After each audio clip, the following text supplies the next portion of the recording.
we have to thank the Dangour family for this entire event. But I think it would be fair to say that the Dangour family, which will give its name to this new Center for UK-Israel Relations, has always considered, since it arrived to the UK, has considered being active within the Jewish community of the United Kingdom as a key element of their activities. The second largest Jewish community outside of the United States, I used to say the second largest in Europe, but it's a tricky thing to say now because it's no longer Europe, seems to be a solid, strong, very well organized community. But there's always a question if within this such communities, and I know it from France, there are real questions that are asked about identity and about how this identity is forged and what is it composed of. And we would like to end our program today with a panel on the Jewish community and on the place and role of Israel in it. For that purpose, we have asked, first of all, our moderator, David Horvitz, founding editor of the Times of Israel, to moderate a panel which will include Stephen Pollard, who edits, as I said yesterday, one of the finest Jewish media organizations in the world, the Jewish Chronicle. We have asked Ambassador Daniel Taub, former ambassador to the UK and an old friend, Ambassador Gidon Meir, who was not ambassador in the UK. He was DCM in the UK. He then went on to be ambassador in Italy and to do all sorts of wonderful things in the foreign ministry, and who I must say was always, I always pictured him when we worked together as somebody who considered the Jewish dimension of our job as Israeli envoys as very fundamental and very important, and I learned much in that respect from him. And finally, Fleur Hassan Nahum, who despite the unusual name is a Brit, and who is a member of the Jerusalem City Council. And in a sense, she's a sort of an incarnation of a successful aliyah. She's become a member of the community here in Israel, and she's made a career as a public servant, etc. And we thought her voice would be useful too. So please, lady, gentlemen, the floor is yours. Okay. Hi everybody. I just want to ask you, I'll introduce myself a little more fully and Britishly in a second, but I'm intrigued by the people in the room. So if you're British or ex-British, just raise your hand. So that's basically everybody, right? Oh, okay. Okay, no, I didn't say everybody. Yeah, almost everybody. And the panel is ex-British, British, ex-British, Israeli. Where were you born? Germany. Wow. Okay. So that's a little connection for me as well. I grew up in London. I moved here when I was 20. My family were a generation before were German. We all have our great stories, our family stories. The very brief reason of why I'm here, I suppose, is that my family were a rabbinical family in Frankfurt. My great-grandfather founded a shul that was burned down on Kristallnacht. My grandfather was conscripted into the German army in World War I and nearly killed fighting for Germany as a conscript. And my father, by the end of World War II, was volunteering and was doing something with photography in the RAF against Nazi Germany. And for me, with that background, loving Britain, but when the Jews got their country back, it seemed to me fairly compelling to want to be part of the latest iteration in Jewish sovereignty. But my love for Britain is profound. My default television channel, Tim would be pleased to hear if he's still somewhere out of the sky. I subscribe to Private Eye, which is essential reading, and an astounding work of journalism. My children like cricket a little bit, support Arsenal, which is, extraordinary achievement. How to divide an audience in one sentence. Okay, so we've had a lot of history and a lot of talk about the 100 years. This panel is supposed to focus on Anglo-Jewry and Israel's role in the Anglo-Jewish identity, and I think I need to start with Stephen, as somebody who's has grown up and lived as a Jew in Britain, to give us a sense of what it's like at the moment. What's it like to be Jewish in Britain? Not only in this context, but in a context where, for example, in France, we have a sense, and I'm not an expert, that being sort of publicly Jewish in France, certainly in parts of Paris, is something that you cannot easily do anymore, where we see a certain rise of extremism in the United States. I would say in Britain, I always felt there was a kind of undertone of anti-Semitism, and I think that's the way to say it, and not, I didn't feel that it became an overtone, but there are some political shifts, of course, going on in Britain and so on. So give us a sense of what it's like to be Jewish in Britain at the moment. Well, it's not like... It's not like being in France. We in Britain, I think, can sometimes get a bit too obsessed with anti-Semitic attacks and so on. Last year in Britain, the official Community Security Trust and Metropolitan Police figures showed in the first half of 2017, as compared to the first half of 2016, a 30% increase in anti-Semitic attacks, which is obviously terrible. Anti-Semitic incidents, I should say, I'm sorry. But the total number of those incidents, which can include things like, extreme abuse on social media, those kinds of things, so they're not, physical attacks. There was just over 700. So we need to keep it in some kind of proportion in Britain. And appositely, yesterday, the Institute for Jewish Policy Research published its most extensive analysis of anti-Semitism in Britain, I think, that's ever been published, where they interviewed 4,000 Brits and looked at all kinds of data. And that showed that if you were to look for proper, genuine, hardcore anti-Semites, it was 2.4% of Brits are properly, part of their political belief is that Jews are a bad thing and we need to deal with that. But, and that was the good news. The less good news was that 28% of Brits nonetheless hold at least one anti-Semitic idea in their head as a view of Jews. But actually, even that is pretty good news, in that they don't necessarily have a bad view of Jews. So, for instance, you may recall, I don't know if it made the news here, but a few weeks ago, a journalist called Kevin Myers wrote a piece in the Sunday Times in which he said that two of our big TV stars, Claudia Winkleman and Vanessa Feltz, had got a good deal from the BBC because they were Jewish, and Jews are good with money. Now, clearly that is an anti-Semitic trope, traditional, obvious, long-standing one.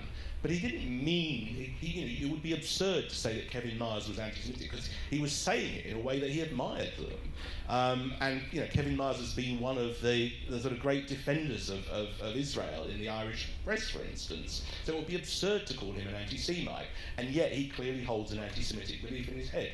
So that's a slightly long-winded way of saying, what's it like to be a Jew in Britain? Well, if we're to look at anti-Semitism, first of all, keep it in context. I'll give you a broader answer, entirely personally related. I took over the JC. I'm about to start my 10th year as editor of the JC. I thought, when I started, that the biggest problem I would have, never having had anything to do with the Jewish community formally, other than being Jewish and going to shul and that kind of stuff, that the biggest problem I'd have was filling a newspaper every week at a community of roughly 250,000 people. I could not have been more wrong. My job as editor really consists of one thing, which is deciding what not to put in the paper because we don't have room. It's the most astonishingly vibrant, creative, exciting, thrilling community, and that is I talk to people of different generations, and it's clear both to me. I mean, I'm now 52, so I'm relatively old, and I see people 30 years younger than me, and that kind of thrilling creativity is even greater in the younger generation, and that pride in being Jewish is even greater. So the idea that there's some kind of terrible looming sword of Damocles in Britain in being Jewish, and you can't be out and proud, as it were, as a Jew in Britain, is just wrong. We're very different to France in that respect. Very, very different. However, I'll finish in a second. There is one huge problem that I can see looming very quickly on the horizon, which is Jeremy Corbyn in the Labour Party, which may be in power soon, and we'll come to that maybe later. Just let me ask you, so 250,000 now. I mean, I studied journalism in Cardiff, where there was a little community, but there was a community, and now I think there isn't. Yeah. It's centring very much around London and... Hugely so, well, very much around London. I mean, there are basically two big Jewish centres, Manchester and London. London dwarfs everything else, and even the traditionally big areas like Liverpool and Leeds and so on, they're still very vibrant, and they have strong and they can build new community centres, and people can want to stay there and make a Jewish life for themselves there. But compared to London, I mean, everything really revolves. I mean, put it this way: 90% roughly of the circulation of the Jewish Chronicle is in a sort of 25-mile radius in London. Now, that might say more about the Jewish Chronicle than it does about the Jewish community, but it's very, very focused on London. And again, and the 250, I think 10 years ago people would have said 300 or 350. So yes, it is declining, but there's whole issues about marrying out and those kinds of issues. And the last thing, and then we'll move on. You're saying that you'd be unnecessarily paranoid to worry about wearing a kippah anywhere in Britain. I don't want to be starry-eyed about it. There are problems, and many people, there are attacks, and you can feel pretty uncomfortable. And I've been, I've walked out of shul and had people yell "dirty Jew" at me and that kind of stuff. I've been spat on about that kind of stuff. But whereas in France, I think there is a genuine, real sense for many French Jews that it's simply not safe to be there. I really don't have that feeling in Britain, and I don't know many Jews. Look at the evidence. So we had, we did a poll. We set up the first ever proper authoritative database of British Jews with a polling organisation, Salvation. And after the Paris murders a few years ago, it just coincided with when our database was set up, our polling database. And at the time, so we asked, this is at the height of when people were at their most afraid after the kosher supermarket murders. We asked, have you considered leaving the UK as a result of security? And 8% of British Jews said they'd considered leaving. There's been a survey since that came out by the Campaign Against Anti-Semitism a few weeks ago, which I've taken a huge and public sort of disagreement with. I thought it was scaremongering of the worst kind. It was a self-selecting internet questionnaire which said, are you considering leaving the UK? And you were invited to respond to this based on no kind of random selection or representative selection. And it came out with, I think, 45% or something. I can't remember the exact figure of Jews. The figure was pure and utter nonsense. It had no statistical validity at all. The only poll there's been that's had any kind of statistical validity is that, put it the other way around, 88% of British Jews said they've not seriously considered leaving as a result of security. Okay, so thank you. Splur, let's come on to you as the most recent person to make that journey from brilliant Britain, where it kind of rains most of the time. I mean, that was a huge factor for me, I have to tell you, the weather. I mean, that was the Zionism thing as well. But it's not a big factor for me, because really? I was born and brought up in Gibraltar. So the weather was not the problem. So by the way, I think the definition, for those of you who live here, of true absorption as an immigrant from Britain is when you are genuinely happy when it's raining. Yeah. Okay? Now you can pretend to be happy because you know you should be happy, but when you're really happy, you have become an Israeli. And after 30-something years, I'm not sure that I'm all that way. Okay, so you grew up in Gibraltar? I did. So just tell us that, and then Gibraltar, thankfully at the time, had no universities. Thankfully, because It's a small place, so we're all dying to leave by the time we're 18. So it's like the second highest proportion of Jews of any country in It's the the world first. after Israel, Yes. right? It's like 2.4 or something. It's Yes, like it's not very many, but it's the first after Israel. It's more than America. Very small, but still proportionally, yes, we're very dominant. So I went to England to study when I was 18 years old. I went to university, went to London. I lived in London for 9 years. I married somebody from England, and we decided to make Aliyah. We decided to emigrate. in 2001. Well, we decided... Everybody was clamoring to come When to everybody, Israel. yes, when everybody was clamoring, Intifada. 2001, second Intifada, we had already been married. We knew we wanted to make Aliyah, and the Intifada broke out. And honestly, we knew that if we waited for things to get better, we may never have that opportunity. We felt an enormous sense of kinship. We felt this was our country. We felt we had a common destiny with the Jewish people in the Jewish state. And we really annoyed our families and got on a plane and made Aliyah. And it was a tough year, I'm not going to lie to you.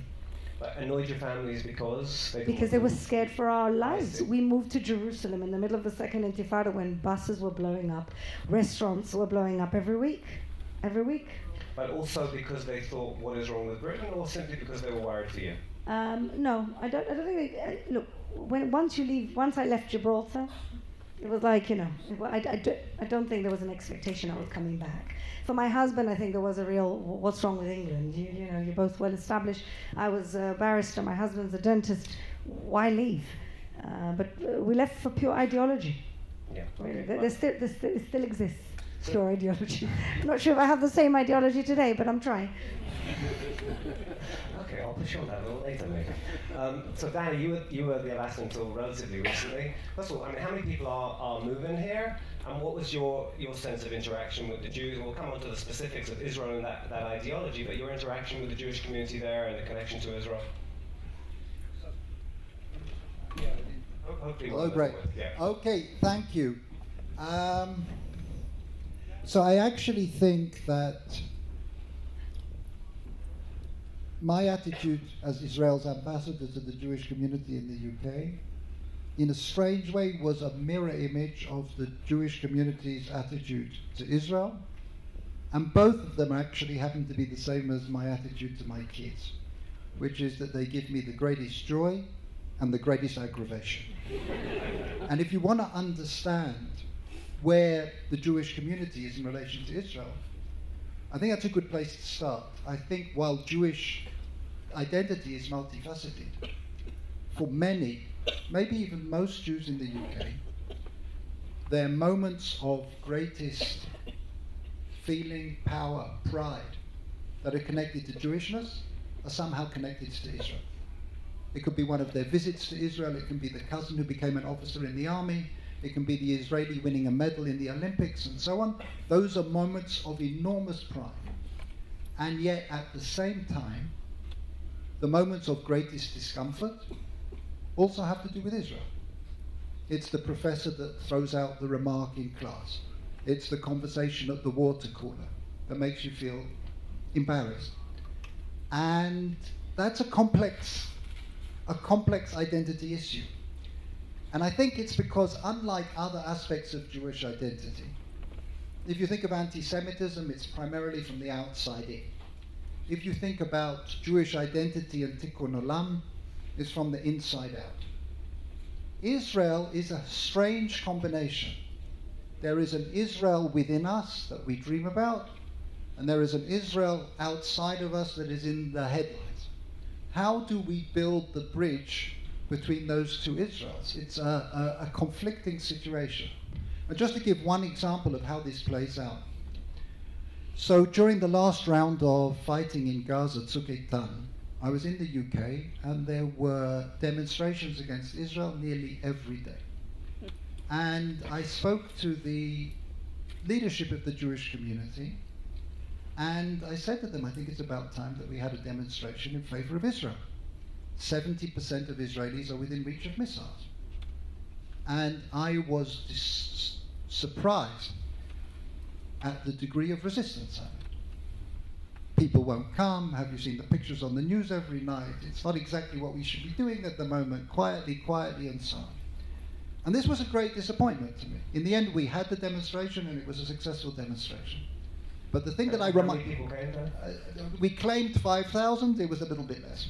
But the, And we journalists all agree. but you published 5,000. You probably told us 5,000. No. But the important point is the point that I want to make now. Forgive me, I wouldn't have mentioned that if I couldn't have concluded by saying this. The thing that I noticed and remembered and made the greatest impression on me was at that very same time, 1,200 youngsters from the United Kingdom were on summer programs in Israel.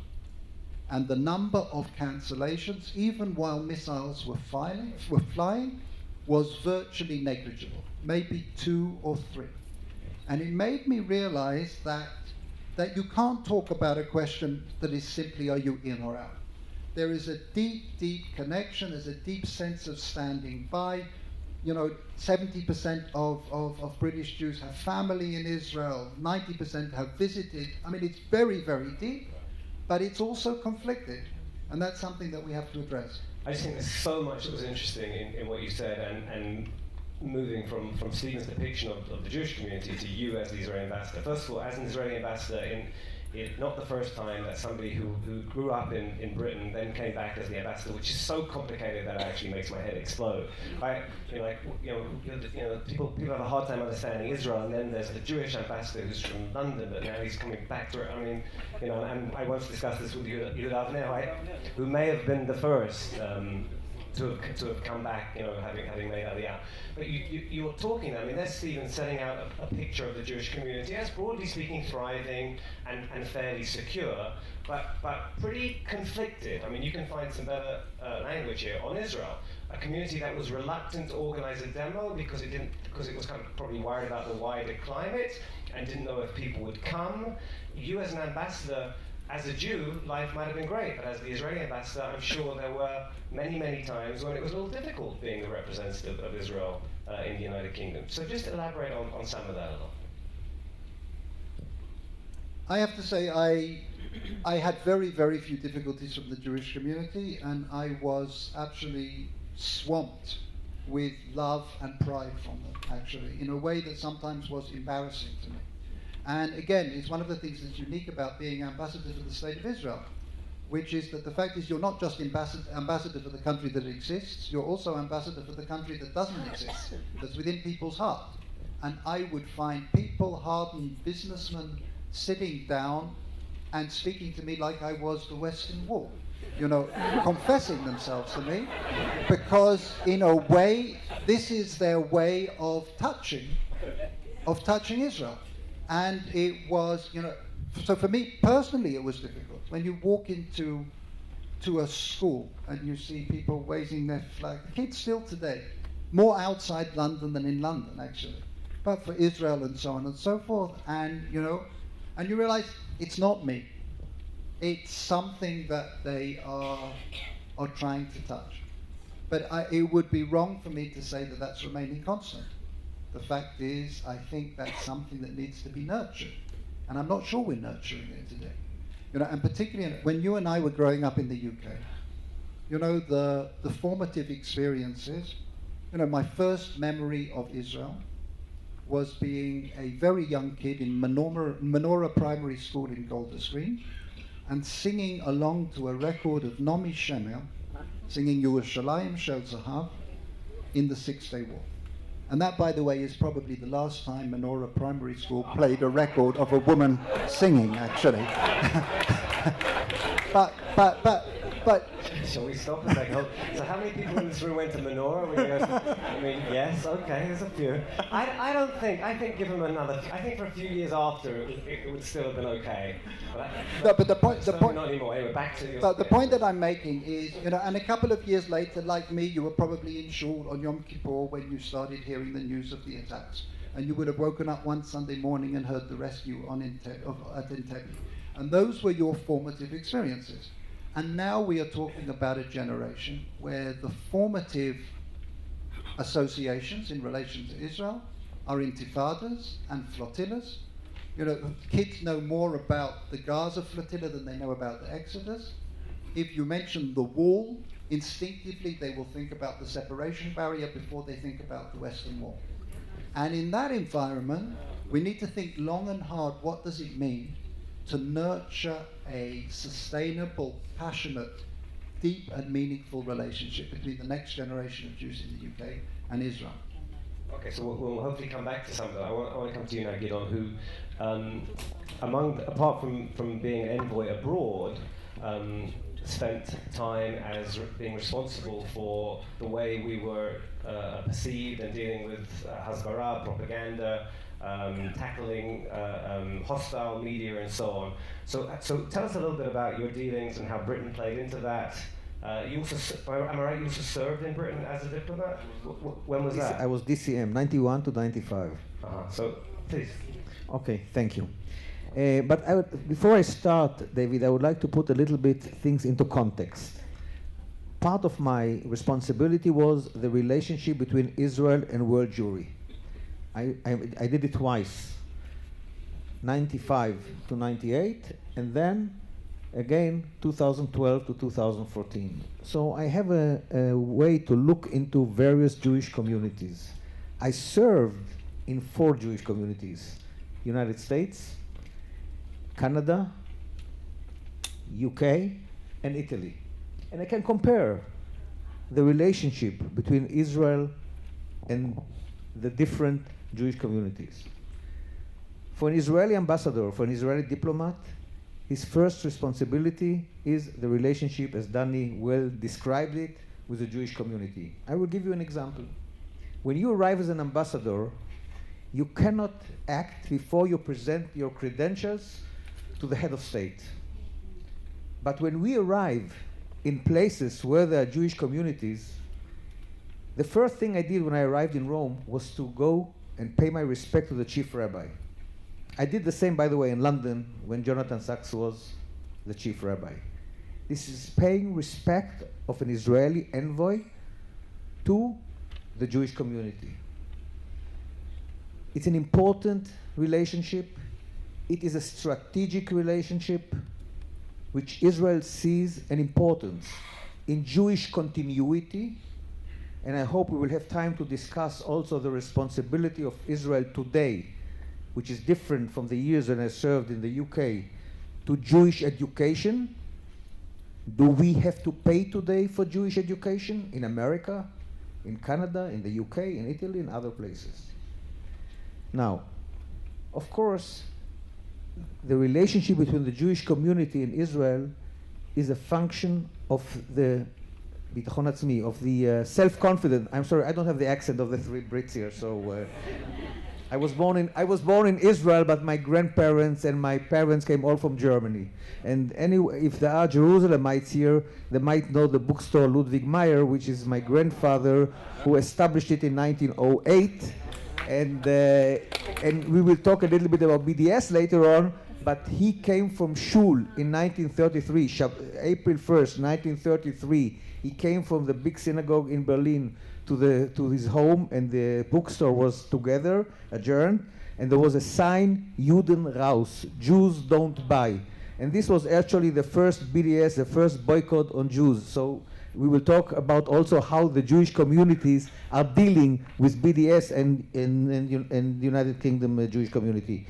So I said it's a function of the self-confidence of a Jewish community. Obviously, American Jews feel very confident, they're involved in high levels, but 80% of American Jews never visited Israel. So the majority, they don't care about Israel. Yes, we have AIPAC, we have the big Jewish organizations, but it's not the majority. The same in Canada. A little bit less in the UK, and I will give some examples. You will be surprised. Italy has 25,000 Jews. It's one of the most Zionist communities which I ever met. To take a demonstration outside on the streets, to take 10,000 Italian Jews is easy like that. It's a piece of cake, because the closest to Israel, they are very close to Israel. Many Italian Jews made Aliyah to Israel, so they have this connection. Yom Ha'atzmaut is celebrated there like I didn't see in any other Jewish community. And this also brings me to the relationship between Israel and the UK, and I would like to give maybe at this point one example. The relationship is based on financial, how much contribution goes from the Jewish community to Israel, substance, and Jewish organizations. In 1993, a Jewish well-known member of parliament wrote a note to Yoav Biran, who was then the ambassador in London. And he told him there are two young members of parliament, which one of them one day will become the Prime Minister of the UK. And the two names on the piece, on the note, were Tony Blair and Gordon Brown. Mind you, 1993. The ambassador invited both of them for lunch. Only Tony Blair arrived. And from that day on, we went to the Jewish community, to the leadership, to every Jewish organization, and asked them to invite Tony Blair to every Jewish event. But I made one point. I want to sit next to him in all of those events. And I have invited him to come to visit Israel. The visit, most of it, was paid by the Jewish community. He came here almost when John Smith came to visit. It was the end of 1993. The Israeli Foreign Ministry was not willing to pay for his trip. It was after Oslo. Shimon Peres was the foreign minister, Uri Savir was the director general, and the telegram which I got was, we don't need any more Hasbara. If the British embassy wants to bring Tony Blair, let them bring Tony Blair. We are not going to pay for it. Luckily, there was a young desk officer. His name was Ron Prosor. And we managed together to make sure that the foreign ministry paid for the trip. When he came back, he met the creme de la creme of the Jewish community at a dinner which I arranged in London. The Jewish community raised funds for his leadership to the Labour Party. This was the level of involvement, not only of LFI, and we can talk a little bit about CFI LFI. Yeah. Why don't we go from there very nicely? That's an amazing story, and we'll come to something which I think was maybe undercovered in some previous panels I know you want to speak about, and that's very relevant, about the place of Anglo Jewry, the relationship with Israel, and in the context of British politics. The last panel, they talked a great deal, and correctly, and you talked about maybe how some of the inception of that. You had Tony Blair, you had Gordon Brown, you had Cameron, who came to the Knesset and made the most astoundingly pro-Israel speech. And now you have Theresa May, who has made a succession of extraordinarily pro-Israel statements. But you have an opposition leader in Britain at the moment who is certainly, I would say, and not in the Tony Blair, Gordon Brown mold. Hey, that's what we do, guys. Understatement. This is an understatement, British understatement. That's right. And he's, he was a complete no-hoper. He could never get elected, like lots of other people in lots of other countries that could never get elected. And then there's other people who you think are not going to be elected, who are, yes, well, you know where I'm going with that one. We're going to that. But who is now extraordinarily well-placed with tremendous implications, both for the relationship with Israel and I think for the mindset and maybe the well-being of Anglo Jewry. So again, let me come to you, Stephen. Jeremy Corbyn, leader of the Labour Party, breathing down Theresa May's shoulder, great pals with Ken Livingstone, who you should define in any way you like, that you don't think will be libelous. This is, potentially a very difficult period. So ever since 9/11, I've been obsessed with the threat of radical Islam. I've written about it, I've read about it, I've assumed that was the big threat to all kinds of people, but certainly to Jews. And out of nowhere, I realised that actually that's not the big threat. I mean, it is still a threat, it doesn't diminish that threat, but I think by far the biggest threat to Jews in Britain and to many other people as well, is the potential, and I would say probable, prime ministership of Jeremy Corbyn. It's not so much Corbyn that worries me, it's the people underneath him and around him, like John McDonnell and so on, for whom, people, Venezuela and those kinds, and Cuba are used as sticks with which to beat them, as if, vote for them and we'll become like Venezuela, as if it's some kind of, ludicrously over-the-top argument. It's not. These are people for whom those countries are models, for whom action on the streets and, violent attacks on those who are not part of the programme. I mean, it's Jews, as we have always been, as the sort of canary in the coal mine, and as one group that, when that kind of mentality talks about the elites which run society, we've had it in a very different way. We have it from Trump, but from Corbyn and the Corbynites and the McDonaldites around them, the Jews and what we represent are an enemy. We are a real problem, and the kind of stuff that's emerged over the last couple of years, the moronic anti-Semitism on Twitter and those kinds of things, which we unravel in the JC and we print and then we complain that no action's taken, all the rest of it. On one level, you can dismiss it because these people are, they're not serious people, the people that we uncover. But these, the people who are stupid enough to say it in public on Twitter aren't serious people. But what they represent is a politics of the extreme hard left that now runs the Labour Party and is increasingly taking control of the Labour Party. I could bore for Britain on the sort of constitutional changes that are taking place in the Labour Party and so on. But only last week there was a vote for something called the Conference Arrangements Committee, which is very important because it decides what goes to the Labour Party conference that can be voted on and what can then change in terms of who has power in the Labour Party. And there was a clean sweep of Corbynites which run that. So they are in charge. And Momentum, which is set up as a group supposedly to provide extra parliamentary bodies for campaigning and all kinds of wonderful things, you get bodies on the ground. You can quite credibly, and I would argue this, you can see that as a sort of proto, almost Venezuela type marching in the streets against against your opponents, one of which would be Jews. Anti-Semitism, for my generation, I spent the first 30 years of my life being almost completely unaware of anti-Semitism. I went to Oxford University, I never encountered it once, I never encountered it at dinner parties, I never encountered it anywhere. And I had this sort of really bizarre idea that it had vanished.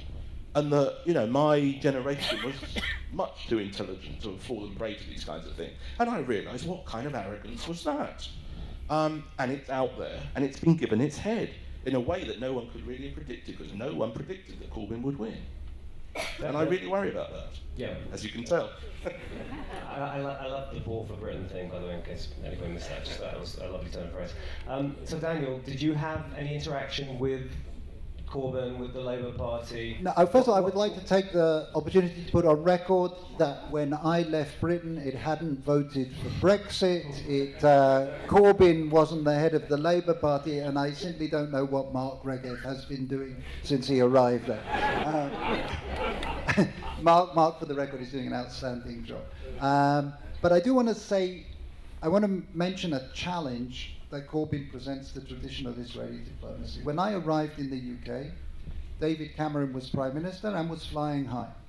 But literally on my first day, I got the embassy staff together and I said, we've been neglecting the Labour Party. We cannot allow ourselves to be comfortable with the current friendship of the Conservative Party. We need to nurture those relationships across the board. And at the time, the leader of the Labour Party was Ed Miliband, who, as far as Israel was concerned, and we had our first interaction was an altercation actually on stage at the Labour Party conference when he tried to explain why he'd supported the Palestinian vote for statehood at the UN, and I explained why I didn't think that was a good idea. And the JC got me into hot water because your correspondent headed their article the Israeli ambassador gives Labour leader a lesson in speech making, which was the worst thing that could possibly have happened to me, because we started with the Broigers. I just want to stress it was probably the editor who wrote the headline. I don't want to make your life more difficult, Stephen, but it probably wasn't the correspondent. I thought the first headline was so weak. Anyway, but what I want to say is from then we started a 3.5 year process of developing a relationship which I had a lot of help with, but actually was one of the things that I feel proud of. We brought Ed Miliband to Israel. We worked with the Labour Party to make sure it was no longer a single issue dialogue, but we set up a trade dialogue between us, we set up an employment dialogue between us, a tech dialogue between us. We tried to make sure that there were enough other issues on the agenda that we could talk about, that we could be positive about, and so on. And genuinely, I think that the nature of that conversation changed in a way that I'm proud of. It suffered as a result of Tzuk Eitan, but still I held fast to that because I believed it was true. What should Israeli policy be in an environment where the head of the Labour Party is somebody like Jeremy Corbyn? Not because he is anti-Semitic, but because he is giving legitimacy to positions which are clearly anti-Semitic. And as far as Israel is concerned, I only once in my time in London did I ever use the word anti-Semitism in relation to something that was clearly anti-Semitic. But if you ask me what I think in terms of criticism of Israel, much of it, obviously some of it is genuine, but it seems to me absolutely clear that a lot of criticism of Israel is not anti-Semitic, but if I was an anti-Semite today, there is no doubt that I would frame my anti-Semitism in terms of criticism of Israel, because that is the form that is the most acceptable. And that is the type of anti-Semitism that is being legitimized. And I think it presents a tremendous dilemma for an Israeli instinct, which is to be as bipartisan as possible. What happened to those mechanisms that you'd set up? I mean, do you know where they stand now? The interactions with the Labour Party. So the fact is the Labour Party still is not monolithic.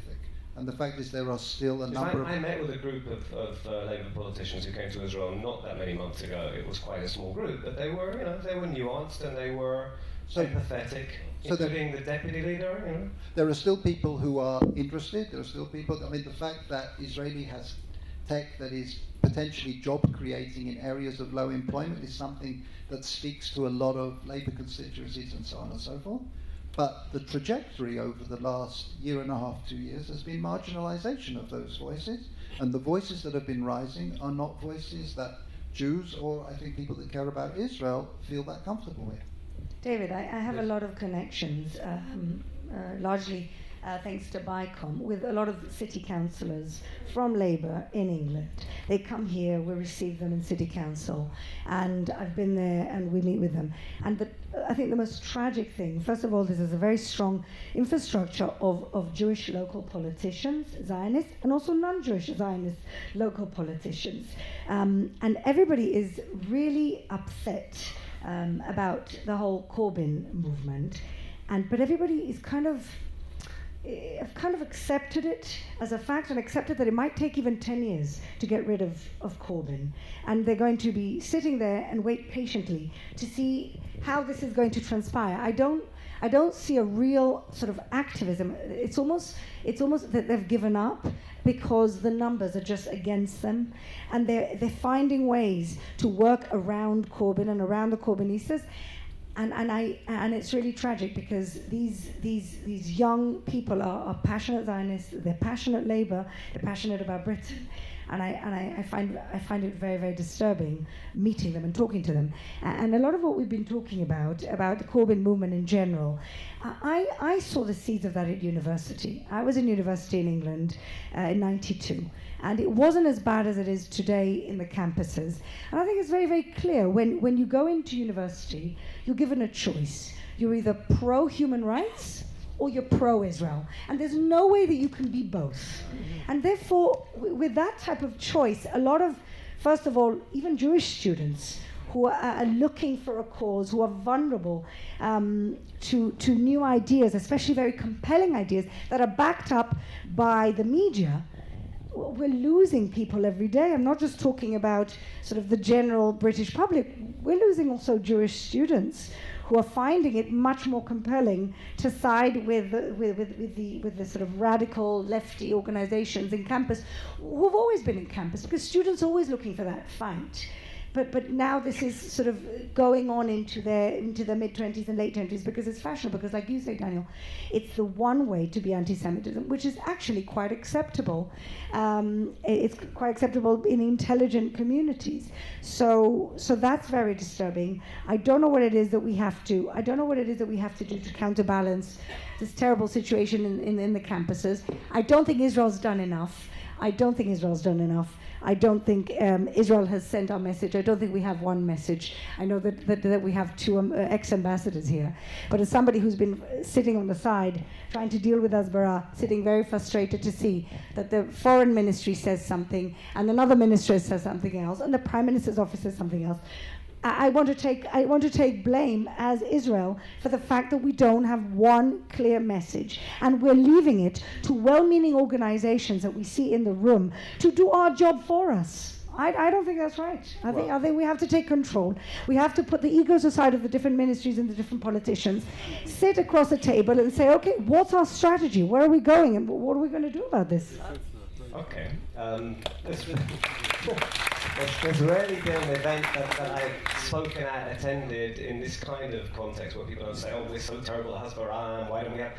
I mean, one of the reasons why we don't have a unified message is because last time I checked we were a democracy and we don't all agree on stuff. That doesn't mean that there can't be a strategy. It has to be a strategy. Anyway, There's nothing. You're the man, you were the man you were the actual man, and you know, tell us, how do you tackle a situation where we are being demonized, where there is a rising political force that is potentially quite hostile to us, where there are people on campus who are hostile to Israel?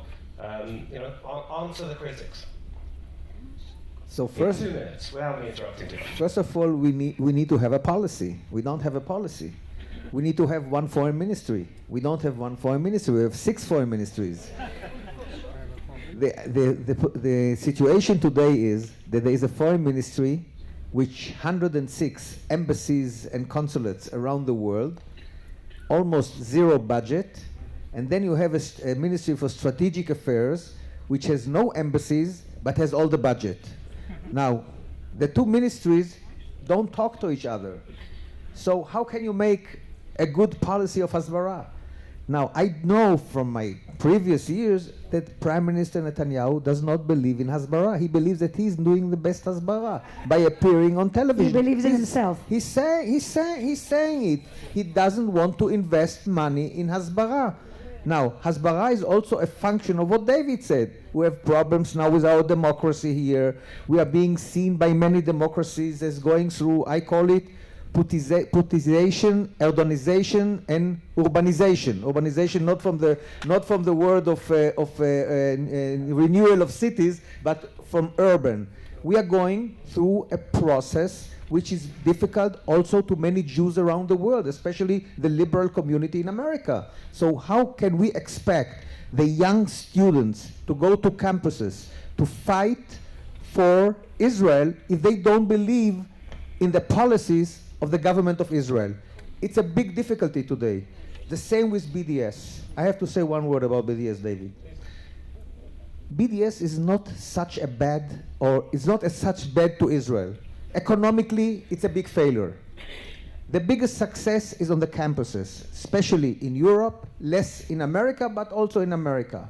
What are we doing? Instead of fighting BDS, we are giving it a backwind. We talk a lot about BDS. The Jewish press talks a lot about BDS. The Israeli press talks a lot about BDS. The Jewish organizations talk a lot about BDS because they need the Gewalt syndrome. They need something to piggyback and to raise money. The Israeli politicians have to talk about BDS because they need votes. They need also Gewalt syndrome here in Israel.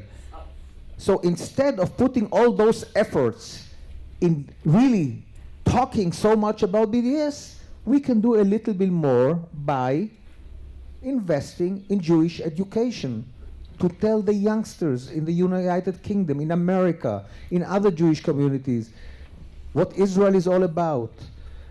Jewish values.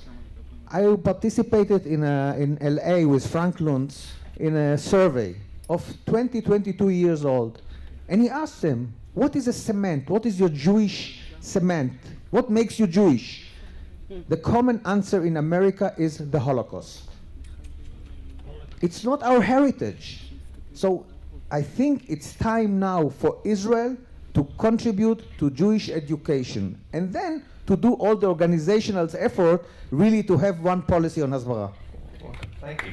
Can I just come back on that? I want to come to you right now, but I also want to draw us back to what part of the focus of this panel needs to be, which is to ask you at the same time, say whatever you want to say, but I also want to ask you, there are things that Israel does that draw criticism from among the Jewish community, and I want, you talked about embraced by the Jewish community, but not all the Jews are with us. So tell us a little bit about that, and whether there are things that Israel could and should do differently if it wants to strengthen that relationship with Anglo-Jewry. So I'd just like to come back on the idea of Jewish education as being a way to combat this. It's a perfect example of the law of unintended consequences. Because Jewish education and understanding Israel and understanding Jewish religion and these kinds of issues is clearly a good thing. It's clearly something that should happen. But here's the unintended consequence. In the UK today, it's overwhelmingly the case that almost every Jewish child, or almost every, depending on how you measure it, it's between 70 and 80% of all Jewish children now go to a Jewish school. That is their education. And as a result of that, and they go because some of those schools are fantastic. They don't necessarily go because they're Jewish, they go because it's a great way to get a great education. And some of those schools are amongst the best in the country. And on so many levels, that's a wonderful thing. But there is an enormous downside, which is that they live in a bubble. And they never encounter non-Jews until they get to campus. And my God, do they encounter non-Jews when they get to campus. And the huge investment in Jewish education, which in so many ways, I'm not arguing against it, is a good thing, has also had this hugely awful consequence, which is that a generation of Jewish children are going to campus without the slightest idea of A, what they're going to face, and B, how to deal with it. Because they haven't dealt with it, they haven't talked to non-Jews, they haven't spoken to non-Jews throughout their entire childhood.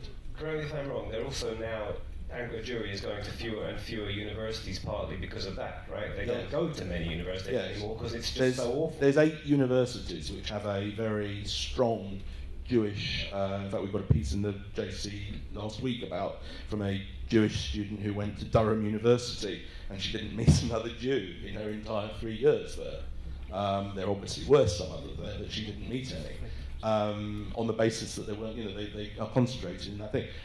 I'll come on to your next. The question of whether Israel, let me put it crudely like this, is an asset or a liability in Anglo-Jewry, for Anglo-Jewry, what are the things that cause us all grief, etc.? Yes, I think everything that Daniel said in his first answer about that relationship with Israel is clearly true. But if you look at the polling, if you look at the evidence, I scribbled down the figures because I thought you might ask me that, and I wanted to make sure I got them right. So, 2/3 of British Jews. This is from the last poll that was the last relatively accurate poll that was done a couple of years ago. So the figures may have changed slightly, but probably haven't changed that much. More than 2/3 of Jews say that they feel a sense of despair over Israeli policy towards the settlements, and half of all, more than 50% of Jews say that they think, this is British Jews, say that they think Israel, if it doesn't get out of areas where there are more Arabs than Jews, will be legitimately described as an apartheid state. Now, whether you think that's right or wrong, that is the attitude of large parts of British Jewry, who nonetheless say, 93% say that Israel, British Jews say that Israel plays an enormous part in their Jewish identity. So they're conflicted, as Daniel said. As conflicted as the rest of us. Yes, but it's there's no easy answer to what can Israel do, because it's no good. It's difficult enough within Israel to say change policy. Sure. But from the diaspora, it's meaningless almost. One second, Danny, and then Fleur, please. Okay, I have a lot to say about what Israel can and should be doing here, but actually I want to keep the focus on the UK for a moment. I think there's another unintended consequence of Jewish schools, by the way, which is that that because such a high percentage of Jewish kids are in Jewish schools, a lot of the organizations that raise the leadership of the Jewish community, including the leadership that cares about Israel, no longer exist. Study group, where I first met you, no longer exists. The Association of Jewish Sixth Formers and all these other organizations, they don't exist. Yep. Why would you when you're spending every day in a Jewish school? And that wouldn't be a problem if the schools were nurturing a positive identity in relation to Israel. But they're not. I would go to a school and meet with a head teacher and say, what do you have in relation to Israel in your curriculum? And they would say, well, you know, in the lower sixth, year 11, we have an hour a week for one term on Israel advocacy. And I would say, and think how bizarre it is that an Israeli ambassador is saying this. I would say, if you have 1 hour a week to spend with these kids on Israel, please don't spend it on Israel advocacy. I don't want the message that these kids to be getting, that Israel is this heavy burden that they have to go out and defend. That's not going to be sustainable. And I think there's a real danger with advocacy, with Hasbara. I would go to audiences of people who were our closest allies, fighting the fight for Israel in trade unions, in universities and churches and ever. And what I would beg them, I would say, please don't let your relationship with Israel be defined by your defense of Israel. Because that's not going to be sustainable. It's not going to be sustainable for you. It's certainly not going to be passed on for your children. And I think that what we have to think about is how we can nurture a positive identity, a positive relationship. And just to headline the two things that I think have to happen, though there's a lot to say about each of them. So the first one is, sadly, today you cannot be a supporter, a carer about Israel, and not educated. And tragically, the younger generation of Jews in the UK are woefully uneducated about Israel. So Havra and I used to host the sixth formers who used to organize Israel activities in Jewish and non-Jewish schools. And I was a little bit naughty. I gave them a spot test.